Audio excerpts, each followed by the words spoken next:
Welcome to the Swimming Strong free empty physiological profiling platform. My name is Eva, and in this video, I will quickly guide you through basics of free empty profiling. To start with, it is important to understand why we actually do physiological profiling. The reason why we do physiological testing or profiling is to actually understand accurate insights or provide us with accurate insights to fitness, which will allow us to characterize and understand the state of key physiological parameters that underpin or demarcate the performance within and between swimmers. These measures are actually helping us or helping coaches to individualize and standardize the training process that then fits to individuals' needs. And over time, the results from these tests then help us to actually monitor swimmers' progress and double check the physiological change we have managed to elicit as a result of this training process. This data also helps us to plan the training, more effective training programs in terms of over or under prescription of the training, which then consequently helps us to avoid overtraining, illness, or overuse injuries, which are common in swimming. And all of these are essentially done with the aim to help swimmer and the coach to maximize swimmer's performance when it matters the most.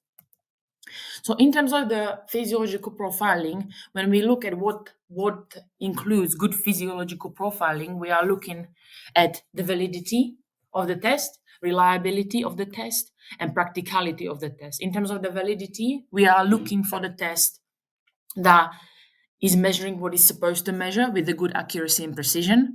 We are looking at the good reliability of the test, which is repeatable and is sensitive enough to track true progress of the swimmer, and is practical, which means that it takes minimal amount of time, resources, and expertise, can be applied across all strokes and its components, which are then specific to or are then specific to the swimmer or fitness parameter we are interested in that specific stroke.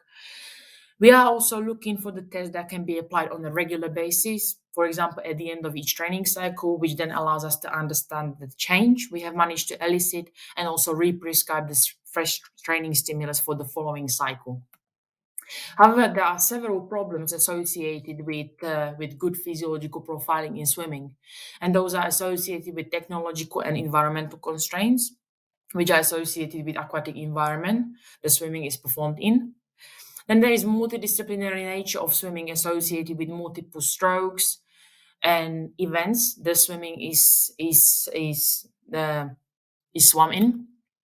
And then finally, the biggest limitation is the time, resources, and expertise the physiological profiling takes, and therefore it then prevents swimming clubs to actually complete effective testing within sessions and also within the season, and therefore this then has then an impact on the quality of the training program swimming coaches and practitioners can actually prescribe to the swimming team.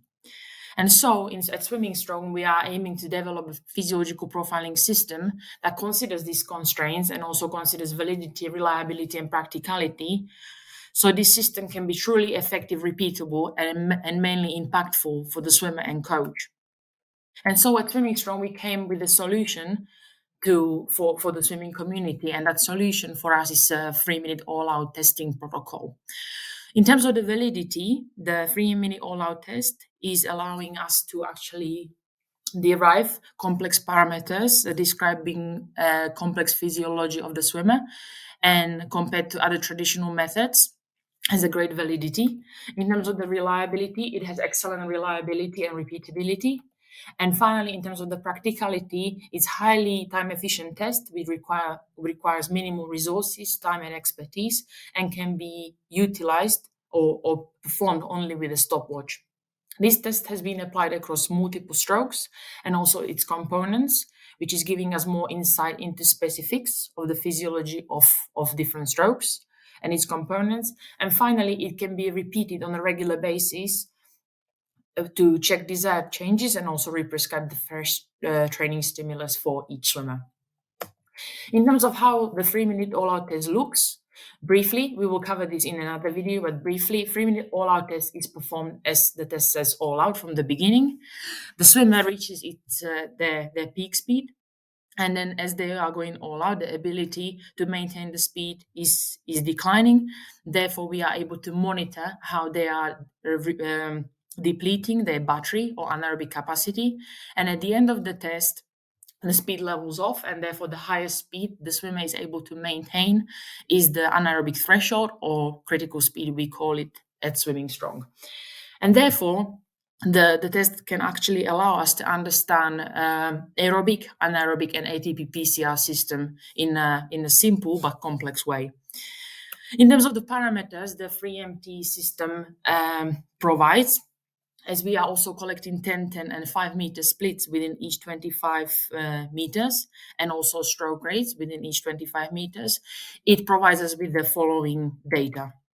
So in terms of the aerobic system, the system allows us to understand critical speed specific to the pool, including turns. It also gives us critical speed clean, which is critical speed without the turn, allowing coach to understand whether the change in critical speed has come from turning or actual swimming. Then it allows us to understand anaerobic parameters, that is peak speed, the battery D prime, and functional speed reserve, which is the difference between critical speed and peak speed. Because we are collecting 5 and 10 meter push-offs from turns and into turns, we are able to monitor swimmers' turning ability throughout the 3-minute all-out test, and that is collecting minimum, maximum value, and also drop-off and average in these parameters. We are also collecting stroke rates, and therefore we are able to provide information about stroke lengths and indexes throughout the test. So we are measuring technical ability throughout the test. And finally, we are able to provide swimmers and coach with 25, 50, and 75 and 100 meters maximum efforts, which are typically collected by swimming coaches anyway, in order to measure or monitor performance changes. So this is a brief overview of what free MT physiological profiling includes. And I would like to thank you for your attention in this video. And if you have any questions or would like to give us a feedback, then give us a shout. And in the meantime, swim strong.